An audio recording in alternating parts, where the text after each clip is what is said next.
All right, welcome to Hoops Tonight here at the Volume. Happy Wednesday, everybody. Hope all of you guys are having a great week. We are so happy to have Sam Esfandiari from the Warriors, who covers the Warriors with the Light Years podcast on the show today.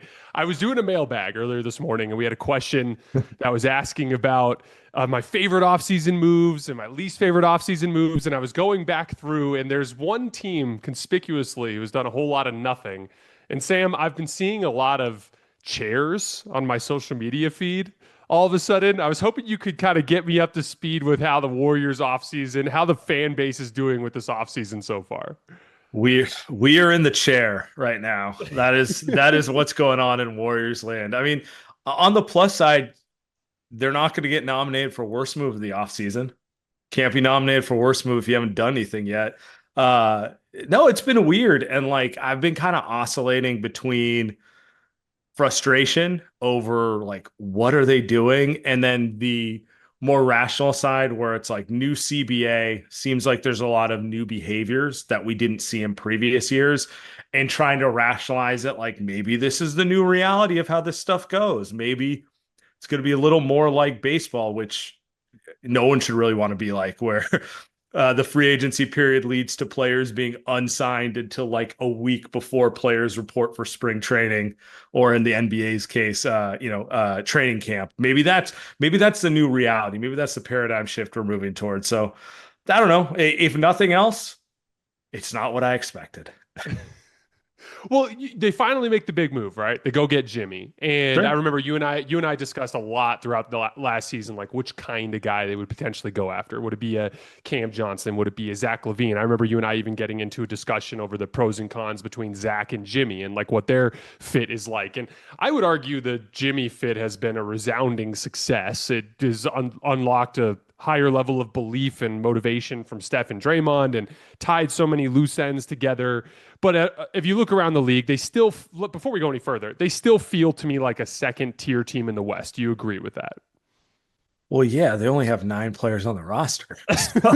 So yeah, like by virtue of the fact that it's incomplete, I mean, if they go into the season with 9 players, I don't know if they'll make it to the playoffs, to be honest with you. They might just not be healthy.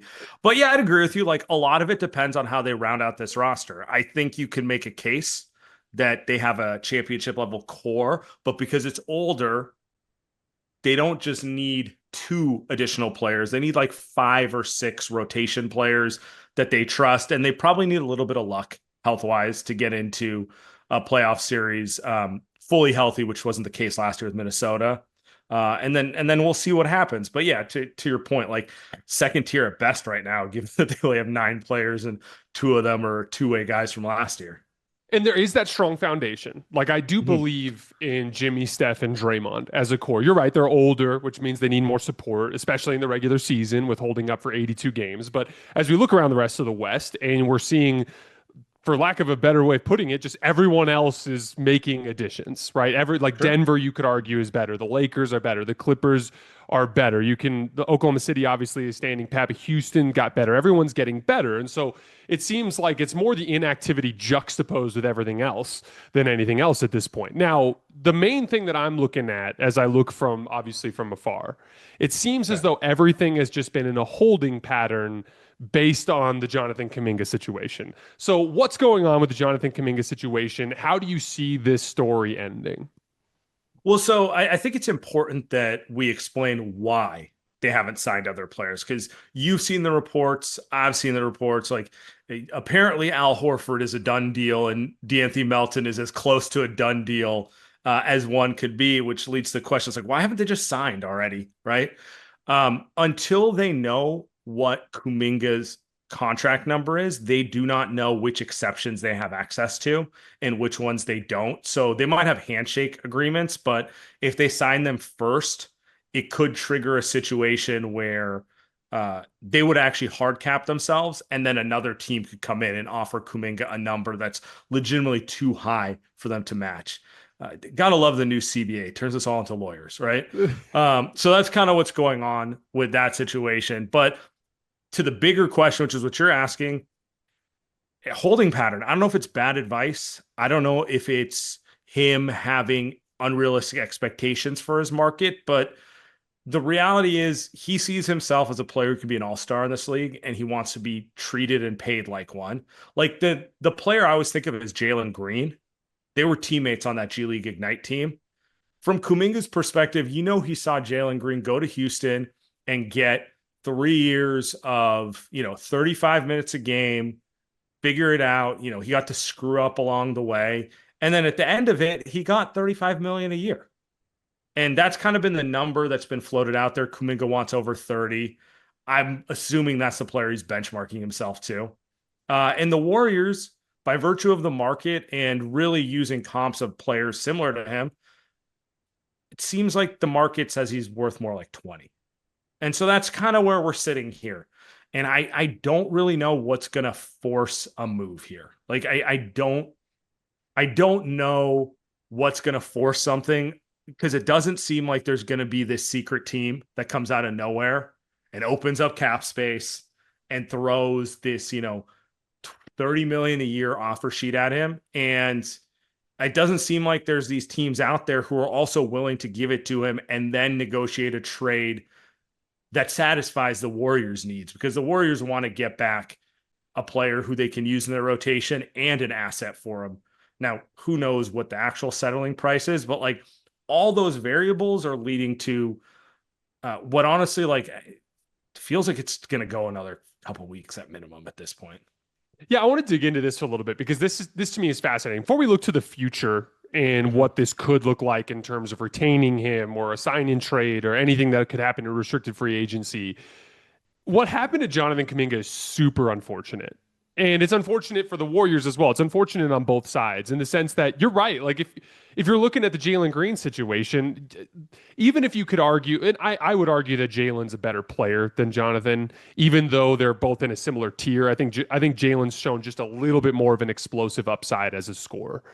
But to your point, with a lot longer runway, with a lot more opportunity. But even if you want to argue that they're in that same kind of like situation, within that scope, I could see why Jonathan Kuminga would look at that and go like, what the hell, man? Like, I'm stuck in this situation where I'm expected to fit alongside this ecosystem that demands these very specific things from me. Whereas with Jalen, he was allowed to go and effectively be himself, for better or for worse. And that dictated this pathway that is very different than what happened with Jonathan. You combine it with the fact that we head into a specific summer in terms of available cap space around the league, where it's brutal for anybody to be a restricted free agent in this particular summer. And so it's just kind of like this confluence of really unfortunate events that has led to this situation. So if we could go back in time, is there a specific moment within the last few years where you think it made the most sense to trade Jonathan? And that had they done it at that point, it would have been better for both of the parties? Nothing says summer like long days, clutch plays, and firing off a few bets on the game, all with DraftKings Sportsbook. As the season heats up, so do the bats. And DraftKings Sportsbook has you covered with live betting, home run props, odds boosts, and more. Whether you're chasing dingers or jumping in mid-game, there's always action to be had. Never bet on baseball before? It's easy. Pick a guy to go yard, hammer some live odds mid-game, or just ride your squad and hope for the best. No spreadsheets, just vibes and dingers. My favorite guys to watch are always Aaron Judge and Shohei Ohtani, especially if you're betting home run props. Here's something special for first-timers. New DraftKings customers bet $5 and get $150 in bonus bets instantly. Download the DraftKings Sportsbook app and use code HOOPS. That's HOOPS. That's code HOOPS for new customers to get $150 in bonus bets instantly when you bet just $5. Only on DraftKings. The crown is yours. Yeah, I mean, to me, as time goes on, the most obvious moment was January of 2024. And that was when he got benched in a game against the Nuggets, and Steve Kerr benched him because he made a couple mistakes on defense and they were trying to win a game. That happened to be that game that Jokic basically hit a half-court heave to win. It was like the peak of like, what can't he do, right? Like he was in like one of those moments. But the Warriors were winning when Kuminga was on the floor. He got taken off. And just that was a year's worth of frustration of him getting the short leash, whereas, like obviously like Steph has his games where he turns the ball over, but he doesn't get the short leash on a turnover, that sort of thing. And he leaks to Shams that he's losing faith in Steve Kerr, which is hilarious. He might be the worst player in NBA history to demand a trade publicly at that point in his NBA career. Like, if you just think about it, it's like, who are you to be publicly blasting your championship head coach like this? It's like, it's one thing if LeBron does it. It's honestly, it's like one thing if like Westbrook or like established consistent all-stars do it. It's another thing if it's a guy who's proven nothing in the context of the league. To me, that was the moment where a more savvy front office would have realized this isn't going to work. This is not going to work. The head coach, the star players, they have very specific expectations, and he just does not want to buy in the way they want to, or maybe he can't. There's always the possibility that like he's just too raw. Like the only way he's going to learn is giving him 3,000 minutes with no leash, and they don't have the space to do it. There's always that argument, which is to give him what he needs to get to where they need him to get to. They would actually have to be okay with throwing a season away, and they were never okay with it. And so to me, that was the moment they should have done it, because he was right in the middle of what was probably the best play of his career in that January. He went on to, I can't remember the numbers, but it was something like, he scored over 20 in like 6 games in a straight row games or something. Yeah, something crazy. It was just a consistent thing where you could see the vision of what he could become as a player, right? Where it's just like, no one can stay in front of him one-on-one. He's too quick and too strong to be guarded one-on-one in an open paint, And so that was when Siakam got traded to Indiana. And I know there's rumors that Siakam wasn't willing to re-sign with the Warriors. We'll see. Every player says that until you put the money in front of them. Every player said Jimmy was unwilling to go to the Warriors until they said they would max him. He was unwilling to go, and they said, "How do you feel about taking a $10 million a year pay cut or something?" And he's like, "Nah, I want to go to Phoenix." It's funny how those things change, right? So to me, that was the obvious point that they should have done it. Hindsight's 2020. Also, just from a realistic standpoint, middle of his third year, it would have given the team who traded for him at least a year before they had to make a contract decision. Because now the single biggest issue they're dealing with, even if they want to trade him, trading for him and guaranteeing 9 figures is a different thing than trading for him when he's on a rookie deal and you have 18 months to figure out how much you really like him and how much he's foundational for your team. So for me, it's easy to say they should just trade him on draft night, but to me, that was kind of the one where it's like, okay, you kept him during the draft. He didn't develop as fast as you wanted, and you didn't have the space to give him the play anyway. And now you have these public outbursts in a way that's kind of unbecoming, honestly. And honestly, the way they played it, I think only fueled him to kind of have an attitude and a disdain for what they were doing, because I could have seen him getting suspended for that. You could have seen another organization being like, you can't do that. You can't publicly do that. We're suspending you. But they put him in the starting lineup the next game. They essentially gave him what he wanted. So a lot of it was hoping that, this will come together. I think hindsight shows us you can't, human nature is what it is. And you kind of have to be a little more pragmatic and realistic in these things.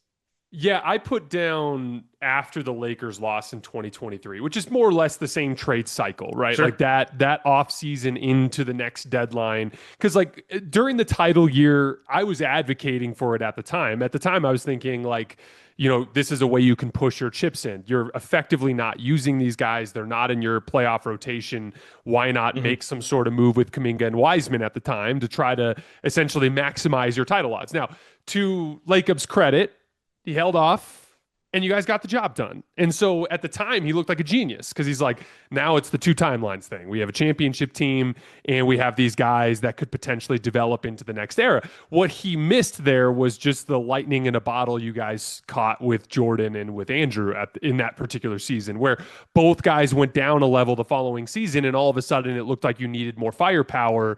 And that was when the move should have been made, to your point, was at that point in time when it was clear going into that spring of 2024, They clearly don't have the same level of juice that they had the previous season. I think that was when Andrew was dealing with all of his drama too, if I'm Sure. not mistaken. So like it was right in that window in time where there was a long enough window of time after the trade for a team to evaluate Kuminga without having to pay him.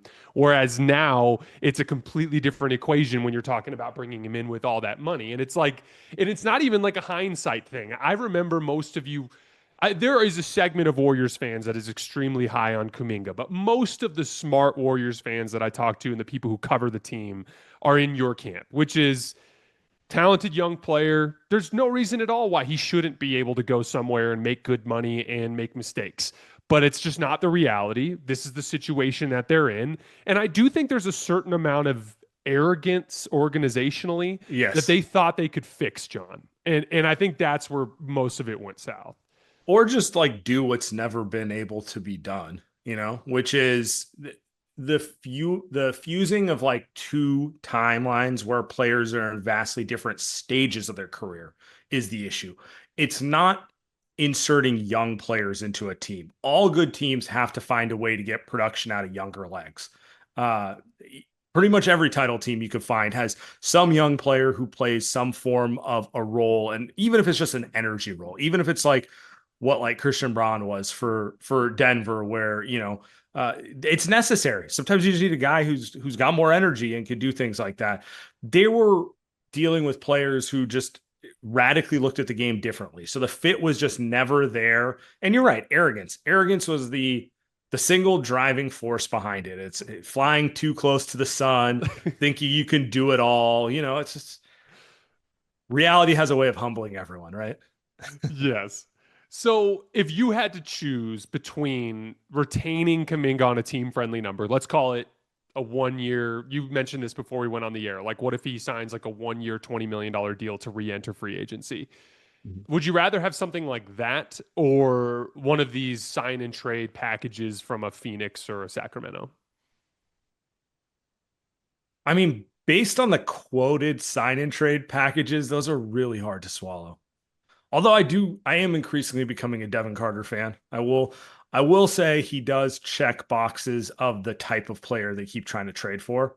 Mhm. But he's also young, so who knows if Mhm. he'll be able to do it. I think I'm still going to lean on the sign and trade and just put faith in the fact that they can get a little more than what we've heard quoted. I just think this is too far gone. I think him coming back on a short term deal, and let's assume it's 2 years, his incentives are going to be about playing for himself as opposed to what the team needs. Like, I just don't see how it gets better. And then you throw into it, like, he's human. This is not, there's no way he feels good about this. He's going to say all the right things, but there's no way he's feeling good about this. To me, it's like you kind of have to just cut bait and hope that what you get's the best you can get. And like, hopefully you can get a first round pick out of someone.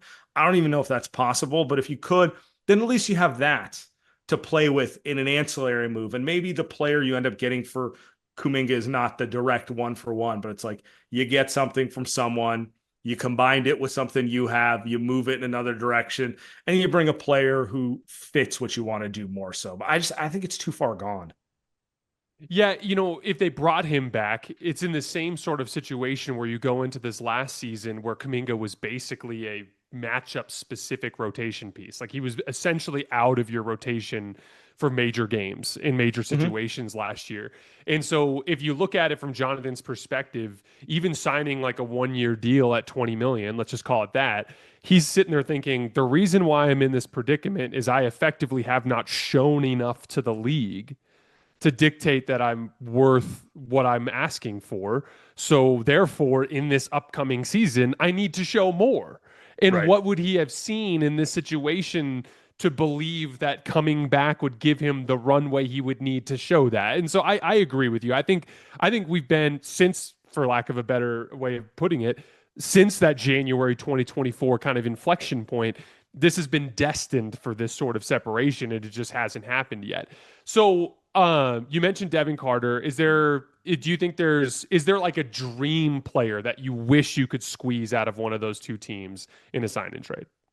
I mean, my dreams keep getting smaller the longer this goes on. You asked me about the Kings 2 months ago. I'm like, ooh, Keegan Murray, that'd be nice. Now it's a much smaller ask. I mean, Keon Ellis would be nice. Like the Warriors. Okay, so if we take a step backwards, Steph, Jimmy, and Draymond, they're closing every game, right? That's your, or like when the chips are on the table and you're in the playoffs, you're planning on those three players being the best they can be in those moments. So what do you want around them? You want defensive versatility with as much shooting as you can get, right? Shooting, yep. So I know this has been kind of a trendy thing, but like the Thunder are a great example of this. And the Warriors have tried to trade for these type of players, like Derek White probably being the best in the league, kind of a point of attack defensive guard, but they also have the ability to hit an open shot, make extra pass. Basically, just a guard who could defend, who's got length, the kind of the Drew Holiday archetype. Um, Keon Ellis in Sacramento is one of the better ones that most people don't know about because he's on a team. Like he's the type of guy who you put him on a good team and everyone's talking about him the way they talk about Caruso. He's not as good, but at the same time, it's like, wow, that guy makes so many winning plays. Wow, he really took Shea, out of his offense and made everything uncomfortable for him. Oh, he stuck 3 open threes, like that sort of thing, right? Like I think guys like that are harder to find than we give it credit for because people are always like, well, you could just find a role player anywhere. Well, clearly you can't because there are all these teams who have like championship foundation players and they can never seem to find the right role players to go around them, right? So that's one I'd be interested in. On Phoenix, I don't know, man. There isn't really anything because it's like oh, I want Devin Booker. Dylan Brooks. I he is objectively a winning player who will help teams, and I think Houston's going to miss him more than they realize. I agree.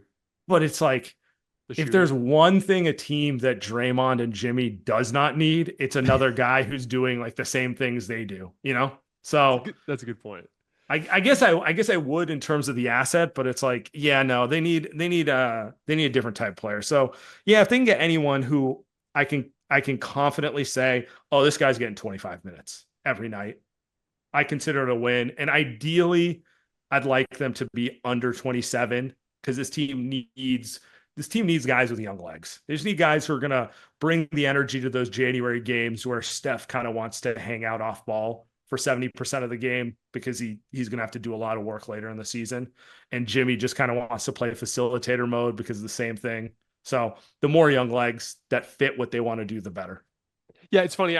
Same thing in the mailbag question this morning. I had a question that was like, do you think teams are markedly changing the way that they're going about their business this offseason because of the success of Oklahoma and Indiana? And it doesn't actually feel like there have been that many, versatile perimeter athletes that have been moving around. And one of the things I talked about was like, there's just not that many of them. Like everyone wants the guy that can dribble, shoot, pass, and defend and do it like with some size. And it's just extremely difficult to find in the modern NBA. And that's why if you could get a guy like Keon, he's just, the way you're talking about with the winning plays, I feel like those kinds of guys are always amplified alongside superstars that actually set teams up with advantages and things along those lines.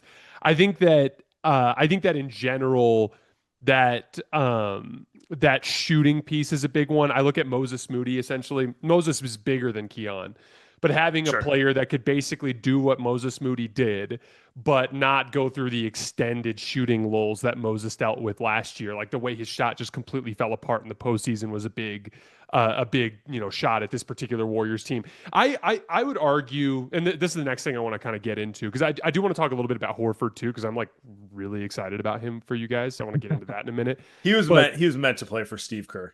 My God. He's like one of 5 players in the NBA who's never been on the Warriors, who if I just look at them once, I'm like, oh, that's a Warriors player. Yeah, let's just do this real quick, actually, because like I think Al Horford is good. Again, it's rumored that the deal is done. We'll see if it ends up happening. Obviously, he's old. Obviously, there's going to be 30 games or so this season where he's out of the lineup, and I think you guys would be smart to kind of hold him in reserve like that. But I cannot imagine a more natural fit as a big look for you guys than Al Horford. Are you as stoked as I am?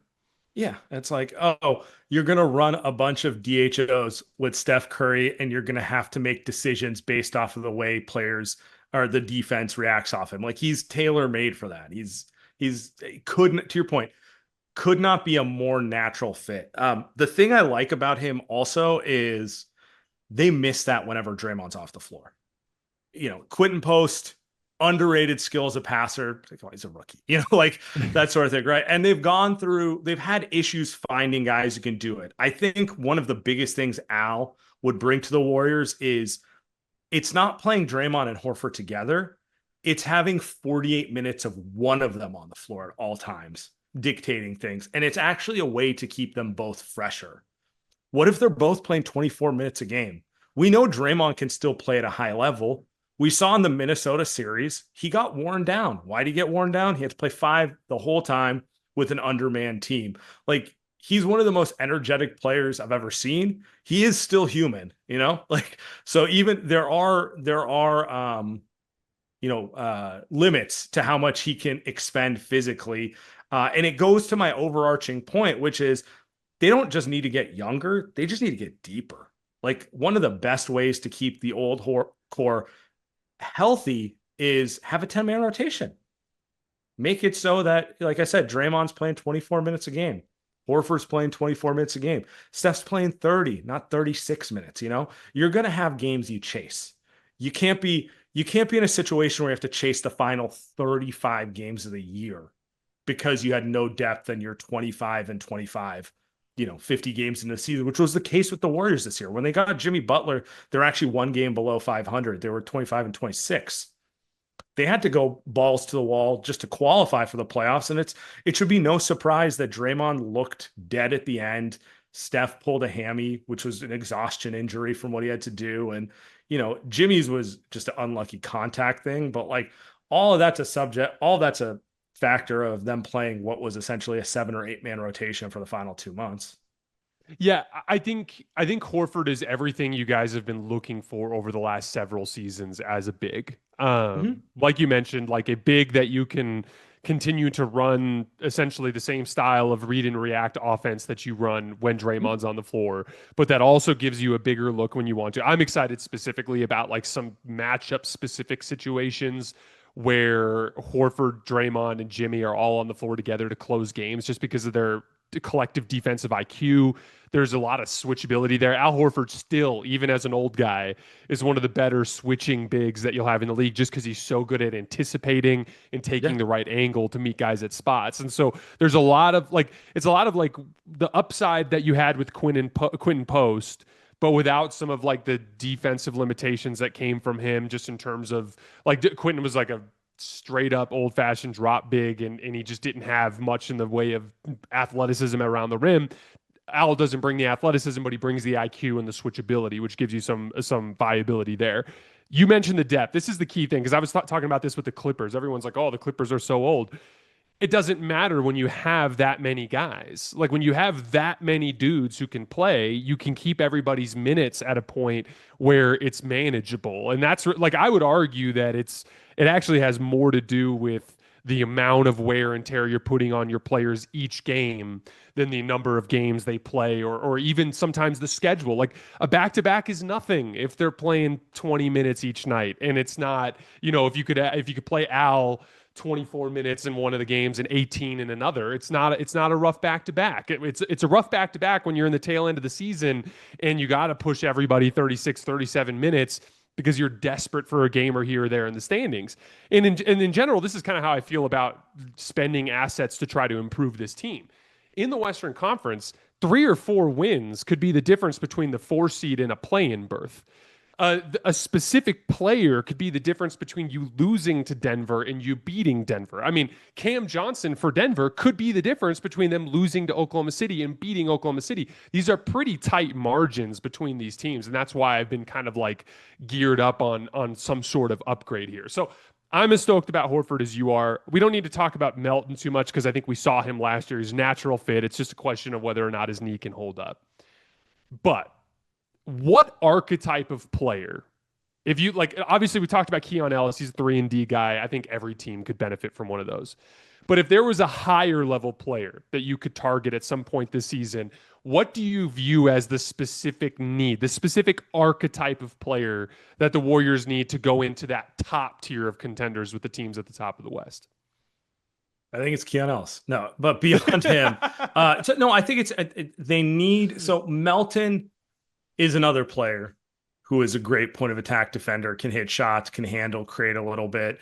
I still think they need one more of those, and then I actually really love a guard rotation of Steph, Pajemski with less responsibility in that potential role, because now you've added Melton, who will likely play less minutes off of a knee injury, and another guy in that rotation spot there.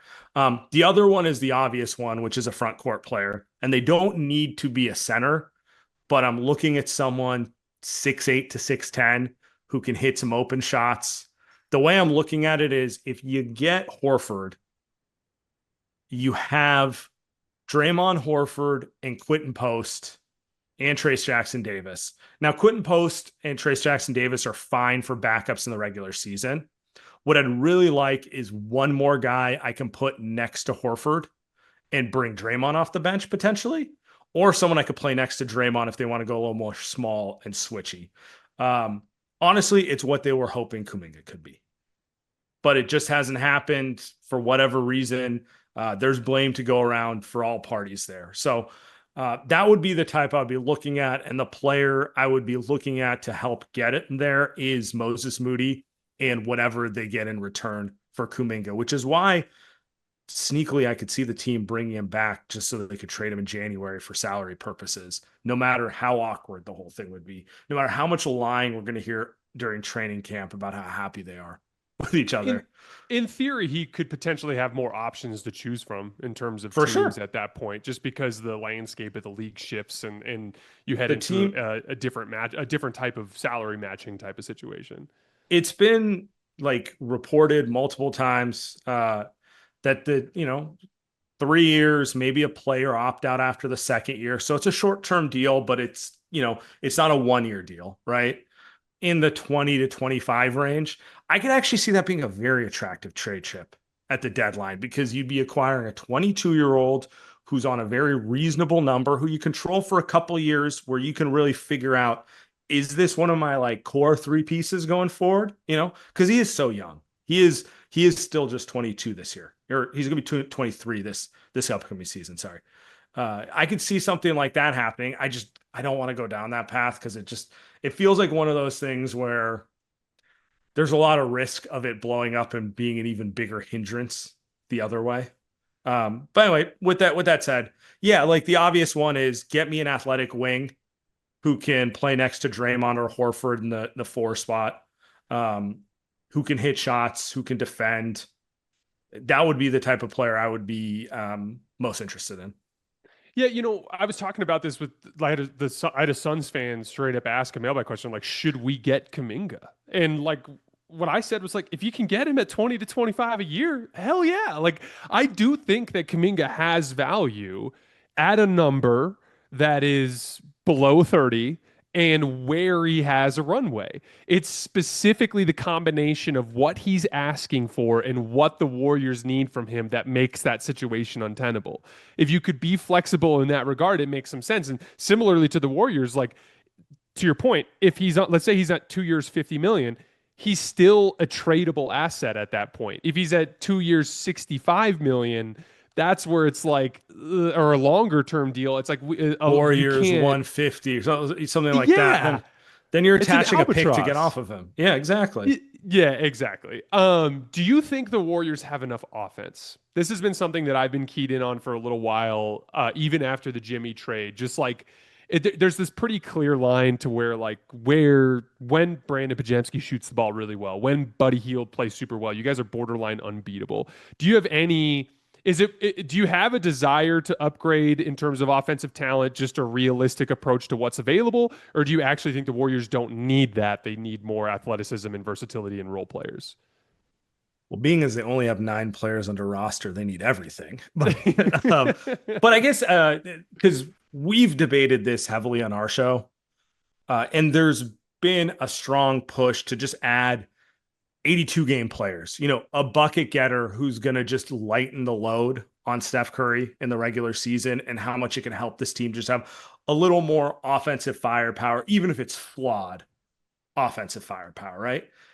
I agree that would be useful, but if it's one or the other, I'm still going to lean into trying to get those defensive first closing playoff players, because the way I look at it is, end of the day, if this team makes the playoffs, it's gonna be basically Steph carry us on offense and we're gonna defend.